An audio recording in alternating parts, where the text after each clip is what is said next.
प्रेमचंद की लिखी कहानी कौशल। पंडित बलराम शास्त्री की धर्मपत्नी माया को बहुत दिनों से एक हार की लालसा थी और वह सैकड़ों ही बार पंडित जी से उसके लिए आग्रह कर चुकी थी, किंतु पंडित जी हीला हवाला करते रहते थे। यह तो साफ साफ न कहते थे कि मेरे पास रुपए नहीं हैं। इनसे उनके पराक्रम में बट्टा लगता था।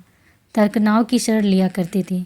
गहनों से कुछ लाभ नहीं, एक तो धातु अच्छी नहीं मिलती, उस पर सुनार रूप से के 8-8 आने कर देता है, और सबसे बड़ी बात यह है कि घर में गहने रखना चोरों को न्योता देना है।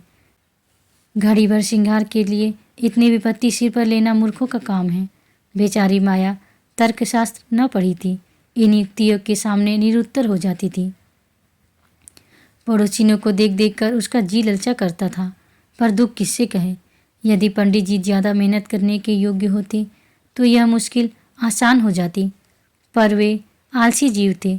अधिकांश समय भोजन और विश्राम में व्यतीत किया करते थे। पत्नी जी की कटुक्तियाँ सुननी मंजूर थी, लेकिन निद्रा की मात्रा में कमी न कर सकते थे। एक दिन पंडित जी पाठशाला से आए तो देखा कि माया के गले में सोने का हार विराज रहा है। हार की चमक से उसकी मुख ज्योति चमक उठी थी। उन्होंने उसे कभी इतना सुंदर न समझा था। पूछा, यह हार किसका है? माया बोली, पड़ोस में जो बाबूजी रहते हैं उन्हीं की स्त्री का है। आज उनसे मिलने गई थी, यह हार देखा, बहुत पसंद आया, तुम्हें दिखाने के लिए पहनकर चली आई। बस ऐसा ही एक हार मुझे बनवा दो। पंडित दूसरे की चीज़ नाहक मांग लाई, कहीं चोरी हो जाए तो हार तो बनवाना ही पड़े, ऊपर से बदनामी भी हो। माया, मैं तो ऐसा ही हार लूँगी, 20 तोले का है। पंडित, फिर वही जीत। माया, जब सभी पहनती हैं तो मैं ही क्यों न पहनूं? पंडित, सब कुएं में गिर पड़े तो तुम भी कुएं में गिर पड़ोगी। सोचो तो, इस वक्त इस हार के बनवाने में 600 रुपये लगेंगे। अगर 1 रुपये प्रति सैकड़ा ब्याज रख लिया जाए तो वर्ष में 600 रुपये के लगभग 1000 रुपये हो जाएंगे। लेकिन 5 वर्ष में तुम्हारा हार मुश्किल से 300 रुपये का रह जाएगा। इतना बड़ा नुकसान उठाकर हार पहनने से क्या सुख? यह हार वापस कर दो, भोजन करो और आराम से पड़ी रहो। यह कहते हुए पंडित जी बाहर चले गए। रात को एकाएक माया ने शोर मचाकर कहा, चोर चोर, हाय घर में चोर, मुझे घसीटे लिए जाते हैं। पंडित जी हकबका कर उठ बैठे और बोले, कहाँ कहाँ, दौड़ो दौड़ो। माया, मेरी कोठरी में गया है, मैंने उसकी परछाई देखी। पंडित, लालटेन लाओ, जरा मेरी लकड़ी उठा लेना। माया, मुझसे तो डर के उठा नहीं जाता। कई आदमी बाहर से बोले, कहाँ है पंडित जी, कोई सेध पड़ी है क्या? माया, नहीं नहीं, खपरेल पर से उतरे हैं। मेरी नींद खुली तो मेरे ऊपर कोई झुका हुआ था। हाय रे, यह तो हार ही ले गया, पहने पहने सो गई थी, मुँह ने गले से निकाल लिया। हाय भगवान। पंडित, तुमने हार उतार क्यों न दिया था? माया, मैं क्या जानती थी कि आज ही यह मुसीबत सिर पड़ने वाली है। हाय भगवान। पंडित, अब हाय हाय करने से क्या होगा, अपने कर्मों को रो। इसलिए कहा करता था कि सब घड़ी बराबर नहीं जाती, न जाने कब क्या हो जाए। अब आई समझ में मेरी बात। देखो, और कुछ तो न ले गया? पड़ोसी लालटेन लिए यहाँ पहुँचे। घर में कोना कोना देखा, करिया देखी, छत पर चढ़कर देखा, अगवाड़े पिछवाड़े देखा, शौचगृह में झाँका, कहीं चोर का पता न था। एक पड़ोसी, किसी जानकार आदमी का काम है। दूसरा पड़ोसी, बिना घर के भेदिए के कभी चोरी नहीं होती। और कुछ तो नहीं ले गया? माया, और तो कुछ नहीं गया, बर्तन सब पड़े हुए हैं, संदूक भी बंद पड़े हैं।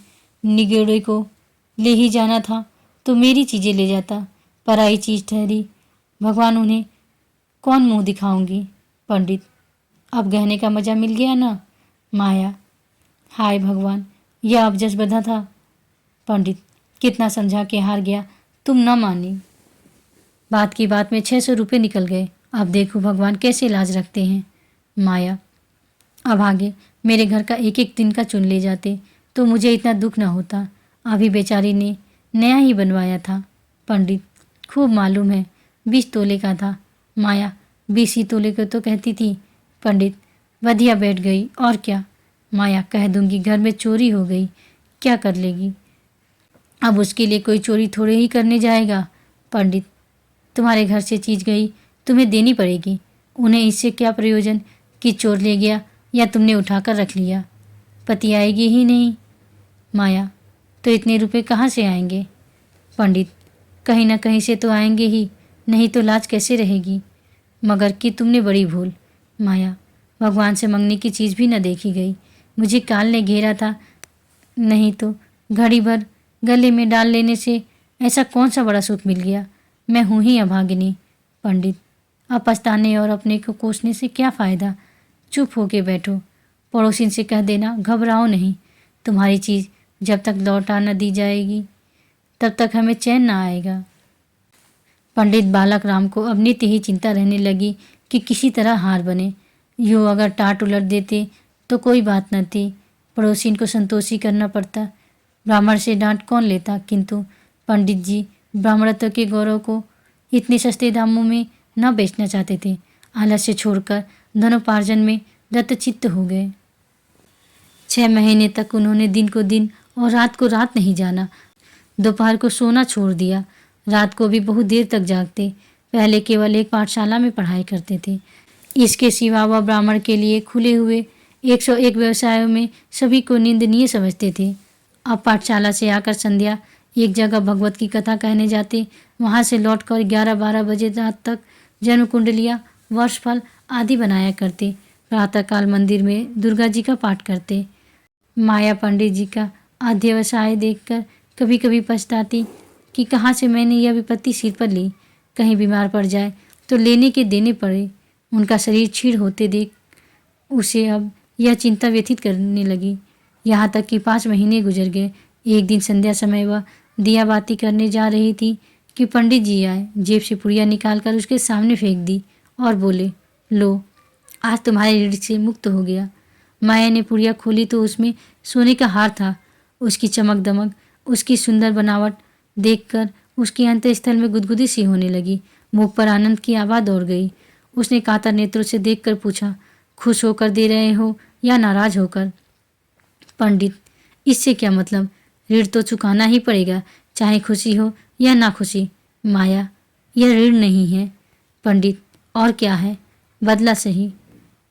माया, बदला भी नहीं है। पंडित, फिर क्या है? माया, तुम्हारी निशानी। पंडित, तो क्या ऋण के लिए कोई दूसरा हार बनवाना पड़ेगा? माया, नहीं नहीं, वह हार चोरी नहीं गया था, मैंने झूठ मूठ शोर मचाया था। पंडित, सच? माया, हाँ, सच कहती हूँ। पंडित, मेरी कसम। माया, तुम्हारे चरण छूकर कहती हूँ। पंडित, तो तुमने मुझसे कौशल किया था? माया, हाँ। पंडित, तुम्हें मालूम है तुम्हारे कौशल का मुझे क्या मूल्य देना पड़ा? माया, क्या 600 रुपये से ऊपर? पंडित, बहुत ऊपर। इसके लिए मुझे अपने आत्म स्वातंत्र्य को बलिदान करना पड़ा। आप सुन रहे थे मुंशी प्रेमचंद की लिखी कहानी कौशल। फिर मिलेंगे दोस्तों अगली कहानी के साथ। तब तक के लिए राधे राधे।